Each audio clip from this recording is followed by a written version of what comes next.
Delphine Gomez vous reçoit sans rendez-vous sur Europe 1. Nous sommes ensemble jusqu'à 16h pour votre émission santé. À mes côtés, toujours bien sûr, le docteur Jimmy Mohamed. Et on accueille tout de suite par téléphone Jean-Marc Gabon de Peretti. Bonjour. Bonjour. Alors, je précise que vous êtes le fondateur de la plateforme Hope Experts. Alors d'abord, est-ce que vous pouvez nous expliquer ce que c'est que cette plateforme en temps normal, je dirais ? Alors, juste une petite rectification. Je suis le cofondateur avec Philippe Torel. Et qu'est-ce qu'Hope Experts ? C'est un collectif de professionnels, principalement des coachs, mais aussi des universitaires en psychologie et des managers. Et nous avons comme point commun le goût pour la psychologie positive en général et le thème de l'espoir en particulier. Voilà. Parfait. Ça tombe bien, on en a besoin en ce moment. Alors, depuis le début de l'épidémie, vous vous êtes justement mobilisé, votre plateforme et les professionnels qui vous entourent, pour les soignants, pour les écouter, les accompagner gratuitement, c'est ça ? Alors voilà, nous avons ouvert cette initiative bénévole cette semaine. On a voulu anticiper pour être prêt au moment où, on va dire, le gros du besoin va s'exprimer dans les jours prochains, si on en juge par ce qui s'est passé précédemment dans les autres pays. Et cette initiative, et fait appel à des coachs expérimentés qui ont l'habitude d'écouter les difficultés rencontrées généralement par nos clients dans les entreprises. Voilà, comme par exemple des situations d'avant ou d'après burn-out. Et collectivement, il nous a semblé qu'il y avait une similarité avec ce que les professionnels de santé rencontraient actuellement. Voilà. Bien évidemment, c'est... Oui, et du coup, c'est pour vous êtes mobilisés pour les écouter, les accompagner, tout ça. C'est peut-être un peu déplacé de demander ça, mais c'est gratuitement ou il y a quelque chose à payer ? Tout à fait. Il y a absolument c'est un élan du cœur avant d'être comme toutes les initiatives aujourd'hui qui se font entendre. C'est un élan des 14 professionnels que nous sommes à rediriger vers les professionnels de santé. Voilà cette proposition totalement bénévole. J'insiste, c'est strictement bénévole et gracieux. Et vous le dites, ça s'adresse par exemple donc aux médecins, mais à toutes les professions, c'est-à-dire que même les infirmières, les aides-soignants, tout le monde tous ces professionnels-là peuvent vous appeler, c'est ça ?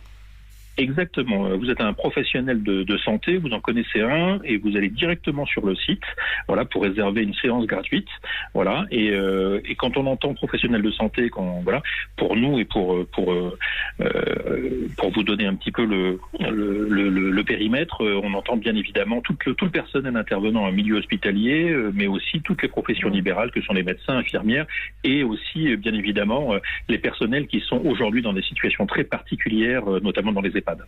Bien sûr. Jimmy ? Et combien de personnes sont des écoutants et quelle est leur formation ?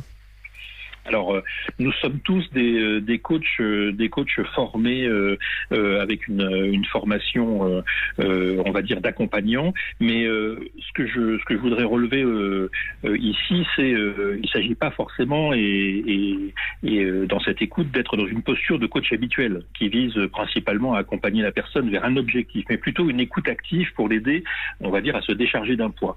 Et nous sommes, si la situation le rend nécessaire, c'est aussi notre métier que de savoir renvoyer vers d'autres compétences, à savoir des psychologues, psychiatres ou même son médecin généraliste. Donc on parle plus d'écoute que d'accompagnement. Et vous avez déjà reçu des appels depuis le début de l'ouverture de cette plateforme pour les soignants ou pas encore ? Comment ça se passe ? On a ouvert cette semaine et c'est vrai que on a des premiers appels, des premières demandes, mais il est vrai que quand on est dans l'urgence d'assister des personnes qui sont malheureusement dans des situations l'écologie personnelle des professionnels de santé aujourd'hui est plutôt à assister plutôt que de s'assister soi-même. Donc je pense que petit à petit ils prendront quand les organismes vont lâcher, quand le moral sera au plus bas aussi, c'est là que ça va être plus utile, c'est ça. Voilà, on est prêt pour accueillir, et pour écouter toutes ces personnes si elles le souhaitent, et j'espère bien sûr que rien ne va lâcher. Mais bon, la situation est aussi particulière. Et du coup, quel genre d'appel on peut s'attendre à avoir ? Est-ce que ça peut être simplement lié à la situation stressante, lié finalement peut-être à la gestion, par exemple, de la mort d'un malade, ou finalement d'une situation intrafamiliale qui peut être difficile avec des soignants qui voient de moins en moins leurs proches finalement, c'est un peu tout et je vais pas dire n'importe quoi, mais le champ est très très large en fait.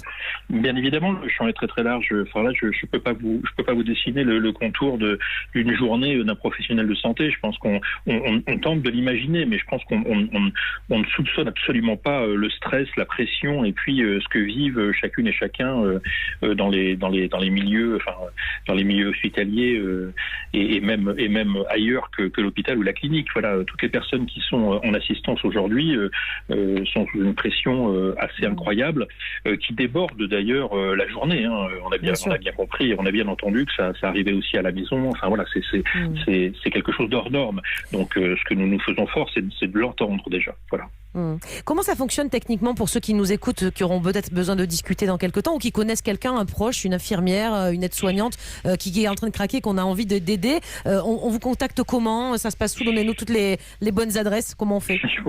Je vous remercie. Alors, vous tapez Hope, H-O-P-E comme l'espoir, et puis expert au pluriel.com, et vous trouvez toutes les informations concernant cette initiative déjà sur la première page.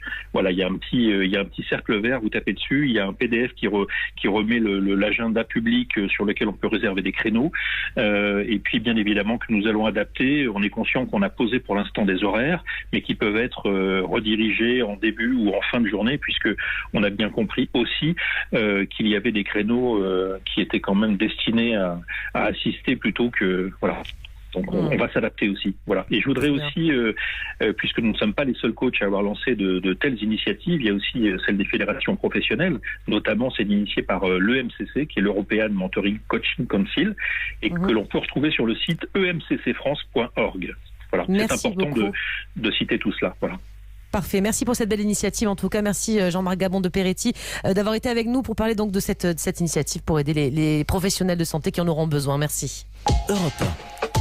Dans un instant, Sans Rendez-vous revient avec une émission toujours consacrée aux questions que vous posez sur le coronavirus. Et juste après, nous serons en ligne avec le coach sportif Vincent Martin. Et oui, parce que bouger, garder un corps en forme, c'est vraiment primordial malgré tout. Et surtout, même quand on est confiné, c'est possible. Vous allez voir, il nous a concocté un petit programme sportif adapté à la situation. Jamie a déjà chaussé ses baskets. À tout de suite sur Europe 1.